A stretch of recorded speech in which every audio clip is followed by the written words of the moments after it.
Assalamualaikum warahmatullahi wabarakatuh. Salam sejahtera untuk kita semua. Ketemu lagi di mata kuliah patofisiologi, khususnya di pertemuan ketiga. Kali ini kita akan membahas tentang mekanisme adaptasi sel, yaitu atropi. Atropi ini adalah tahap awal dari mekanisme adaptasi sel. Nah, sebelumnya saya sudah menjelaskan tentang apa itu jejas atau cedera sel. Nah, jika sel tersebut mengalami jejas, maka hal yang terjadi atau perubahan pertama yang terjadi adalah atropi. Nah, pada slide berikutnya ini bisa kalian lihat, yaitu ada bagan segitiga, di mana di sisi yang paling puncak itu adalah kondisi sel yang normal atau sel mengalami keseimbangan baik dalam proses pengeluaran ataupun pemasukan dalam hal metabolismenya. Nah, dari sel normal itu ketika ada stimulus yang membahayakan, seperti yang kemarin kita belajar stimulus fisik, ya agen fisik, agen kimiawi, atau faktor-faktor yang lain, nah itu bisa menyebabkan sel itu mengalami cedera sel atau jejas sel. Nah, jejas sel lama-kelamaan apabila tidak terjadi adaptasi sel, maka sel itu akan mengalami kematian sel. Nah, apabila sel itu mampu untuk beradaptasi, maka sel itu akan mengalami beberapa tahapan. Salah satu tahapannya adalah atropi. Nah, untuk slide ini adalah skema dari adaptasi sel sebenarnya. Kita lihat bahwa di sini adaptasi sel bisa dengan dua cara atau dua jenis adaptasi sel, yaitu adaptasi fisiologis dan juga adaptasi patologis. Nah, untuk fisiologis sendiri, selnya pastilah normal, di mana sel itu mengeluarkan beberapa hormon-hormon yang dibutuhkan oleh tubuh. Kemudian dia juga mengeluarkan mediator-mediator kimiawi. Ya, misalnya kondisi-kondisi ketika pasien mengalami nyeri, maka mediator nyeri yang akan dikeluarkan. Begitu juga dengan contoh yang lain. Nah, untuk adaptasi sel yang patologis, ini diakibatkan karena faktor stres, sehingga pertumbuhan sel itu mengalami keabnormalan atau ketidaknormalan, maka disebut dengan patologis. Nah, adaptasi sel itu sendiri merupakan perubahan yang reversibel. Reversibel artinya dia masih bisa kembali seperti sel yang normal atau seperti bentuk semula, baik dari segi jumlah, maupun ukuran, maupun aktivitas sel itu sendiri, metabolisme sel, atau fungsi sel dalam memberikan respon terhadap perubahan lingkungan. Nah, untuk slide yang keempat ini merupakan jenis-jenis dari adaptasi sel. Ada 4 jenis ya yang ditampilkan, yaitu ada hipertrofi, ada hiperplasia, ada atrofi, dan metaplasia. Yang akan kita bahas pada pertemuan hari ini adalah yang atrofi. Nah, untuk bagan yang di paling samping kanan itu kan ada kata fungsi, ya, fungsi, kemudian ada tanda panah ke atas sama ke bawah. Artinya yang fungsi dengan tanda panah ke atas itu artinya berarti fungsinya meningkat melebihi fungsi normal. Sementara yang tanda panah ke bawah itu fungsinya menurun daripada fungsi normal. Nah, atrofi ini pada posisi fungsi yang menurun. Nanti kita akan belajar apakah benar seperti itu. Nah, adaptasi ini juga bisa kita jelaskan, yaitu metode yang digunakan oleh sel-sel untuk tetap hidup dan menyesuaikan beban kerja dengan kebutuhan. Nah, di slide ini akan dijelaskan atau tampak penjelasan tentang atrofi, bahwa atrofi ini menunjukkan adanya penciutan ukuran sel akibat kurang efektif, terputusnya saraf, pengurangan pasokan darah, kekurangan nutrisi, atau hilangnya rangsangan hormonal. secara fisiologis terjadi akibat proses penuaan pada banyak tempat. Contoh atrofi fisiologis terlihat pada timus pada remaja dan uterus sesudah menopause. Nah, pada slide ini dijelaskan atrofi. Jadi apa itu atrofi? Ya, sama seperti tadi saya jelaskan, yaitu pengerutan atau pengecilan volume sel akibat hilangnya substansi sel. Atrofi dapat menyebabkan penurunan fungsi sel walaupun sel tersebut tidak mati. Artinya sel tersebut tetap ada, tapi sel tersebut mengalami penurunan fungsi sel. Nah, kenapa bisa terjadi atrofi? Yaitu karena satu, berkurangnya beban kerja. Misalnya, imobilisasi anggota gerak yang memungkinkan proses penyembuhan pada kondisi fraktur. Yang kedua, hilangnya persarafan, di mana akan terjadi berkurangnya suplai darah dan juga nutrisi yang tidak baik. Kemudian hilangnya rangsangan endokrin dan yang terakhir karena proses penuaan. Nah, saya akan menjelaskan satu persatu di mana jika seseorang tersebut tidak banyak menggerakkan bagian dari tubuhnya, maka bagian dari tubuh tersebut akan beradaptasi dengan cara akan mengecilkan selnya. Nah, sehingga sel tersebut akan menurunkan fungsinya secara otomatis. Di sini saya akan beri contoh kondisi pasien fraktur. Nah, jika ada orang yang patah tulang atau retak tulangnya, maka akan dilakukan proses penyanggaan atau kita sebut dengan pemasangan gips ya. Atau kadang kalau patah tulang yang parah itu bisa kita melakukan operasi patah tulang dengan memasang pen sehingga tulang-tulang itu tidak bergerak, maka akan memaksimalkan proses penyembuhan dari tulang. Nah, ketika proses penjagaan itu dilakukan, maka tangan tersebut pasti tidak akan mengalami banyak pergerakan. Nah, dari situ tubuh akan berpikir, oh tangan ini pasti tidak bisa difungsikan atau belum dibutuhkan. Maka dengan sendirinya sel tersebut akan beradaptasi dengan mengalami penurunan, baik itu dalam bentuknya, baik bentuknya ini artinya bentuk ototnya maupun fungsi dari gerakan tangan itu. Kemudian contoh dari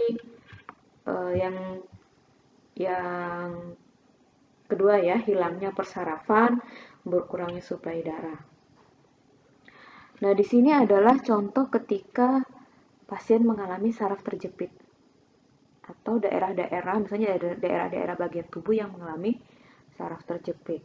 Jika terjadi saraf terjepit, maka pembuluh darah pasti akan mengalami pengecilan ukurannya atau pengecilan volume dari dinding pembuluh darah. Nah, otomatis nutrisi yang dibutuhkan akan berkurang juga karena tadi pipanya kan berkurang diameternya. Otomatis aliran yang dilewat pipa tersebut pasti berkurang. Alirannya itu isinya apa? Nutrisi salah satunya. Nah, jika saraf mengalami penurunan atau berkurangnya nutrisi, otomatis akan berkurang fungsi dari saraf itu sendiri. Maka respon atau permintaan darah juga pasti akan berkurang. Karena antara pengeluaran dengan yang dibutuhkan oleh sel itu tidak seimbang. Maka untuk menyeimbangkan fungsi sel tersebut, maka fungsinya diturunkan. Nah, penyebab yang berikutnya adalah hilangnya rangsangan endokrin. Nah, ini bisa dicontohkan dengan kondisi di mana ibu menyusui. Di saat ibu menyusui itu pasti kita tahu ya bahwa hormon laktasi itu akan meningkat sehingga proses atau air susu ibu juga akan mengeluarkan produksinya yang meningkat. Tetapi sebaliknya jika ibu sudah mulai tidak menyusui lagi, maka rangsangan menyusui pun akan hilang. Nah, sel-sel yang tadi awalnya sudah membesar akan kembali mengecil sehingga produksi ASI pun akan berhenti. Nah, itu contoh dari hilangnya rangsangan endokrin. Yang terakhir adalah penyebab atrofi yaitu penuaan. Nah, penuaan ini sangat bisa dijelaskan ya bahwa otomatis kalau seseorang mengalami proses penuaan, maka pasti sel itu akan mengalami penurunan fungsi apapun itu. Ya, dia akan mengalami penurunan fungsi karena ya tadi, karena secara fisiologis ketika seorang itu menua pasti dia akan menurunkan aktivitasnya. Nah, ini adalah gambar dari salah satu organ yaitu otak kita, di mana ini ada gambar yang sebelah kiri adalah gambar otak yang normal dan yang sebelah kanan itu gambar otak yang mengalami atrofi yang separuhnya itu lebih berwarna kehitam-hitaman. Nah, kalau kita lihat gambarannya secara umum ya, yang bisa kita uh, lihat perbedaannya itu di mana? Ya, bisa kita lihat perbedaan di celah dari antar bagian dari otak kanan maupun otak kirinya. Nah, pada otak normal itu kan celah antara otak kanan dan otak kirinya itu lebih sempit dibandingkan dengan otak yang mengalami atrofi. Nah, kenapa bisa terjadi seperti itu? Kenapa celahnya bisa lebih besar pada otak yang mengalami atrofi? Karena tadi dia mengalami penyusutan, dia mengecil. Otomatis celahnya pun ikut lebar atau lebih besar. Nah, ketika otak itu tidak difungsikan secara maksimal, maka aliran darah ke otak tersebut pasti akan berkurang. Nah, otomatis nutrisi yang naik ke sel-sel otak juga akan berkurang. Hal ini bisa digambarkan jika seorang anak yang mengalami kekurangan gizi pada saat ibunya hamil atau pada saat dia masih balita itu kekurangan nutrisi, maka nanti ketika dewasa pasti dia akan mengalami apa istilahnya ya, penurunan fungsi intelektualnya atau kita sebut dengan IQ ya, atau kita sebut dengan pengetahuannya, ilmunya lah kalau orang awam. Ilmunya itu akan lebih sedikit atau akan lebih kurang. Jadi dia kurang paham terhadap pelajaran. Nah, itu salah satu faktornya karena otaknya mengalami kekurangan nutrisi tadi ya. Makanya penting sekali untuk seorang ibu yang hamil itu benar-benar memilih atau mengkonsumsi makanan yang bergizi karena nanti efeknya ke si anak itu. Nah, itu salah satu contoh dari otak yang mengalami atrofi. Makanya kadang kalau ada beberapa ahli yang mengatakan bahwa kalau kita tidak sering membaca buku, maka otak itu tidak akan mengalami rangsangan terhadap aliran darahnya. Karena kalau kita berpikir itu otomatis seperti otak itu atau sel-sel itu akan mengalami peningkatan aktivitas. Nah, dari peningkatan aktivitas itu pasti akan membutuhkan energi yang besar ya. Salah satu energinya itu dengan aliran darah itu, dengan melalui aliran darah. Nah, jika aliran darahnya bagus, otomatis otak itu akan mengalami peningkatan fungsi atau ya dia akan berada dalam fungsi yang normal ya. Tapi apabila kita kurang dalam apa namanya membaca buku atau kita malas untuk berpikir, misalnya kita kurang mendengar sesuatu yang bisa merangsang untuk kita berpikir, maka lama-kelamaan otak kita akan menyusut atau otak kita akan mengalami atrofi. Makanya kan pesan untuk sering membaca itu sebenarnya ada kaitannya dengan patofisiologi dari fungsi dari otak. Karena kalau tidak banyak membaca, sel-sel di otak itu akan menyusut. Nah, semakin menyusut, ya itu akan kelihatan tuh di kalian. Yang ditanya apa, jawabnya apa ya, nggak nyambung dan lain sebagainya. Itu salah satu contoh dari otak yang mengalami atrofi. Nah, pada slide berikutnya ini ada gambar organ jantung yang normal sama organ jantung yang mengalami atrofi ya. Lihat saja dari segi atau perbedaan ukurannya sangat berbeda, yang satunya normal atau yang bagus bentuknya, yang satunya dia mengecil. Nah, kemudian yang bisa kita lihat di sini adalah sel-selnya ya. Sel-sel yang ada di serabut otaknya yang berwarna kebiru-biruan atau kehitam-hitaman itu adalah selnya. Nah, bisa kita lihat di sini ada perbedaan struktur sel ya atau ukuran selnya. Ukuran sel pada atrofi otomatis mengalami pengecilan ya, pengecilan dari segi ukuran. Nah, kalau ukurannya saja sudah mengecil, otomatis fungsi dari organ ini juga pasti akan menurun. Maka nanti akan berefek pada fungsi dari kerja jantung. Fungsi memompa darahnya ikut menurun, kemudian apalagi irama jantungnya juga menurun, dan lain sebagainya.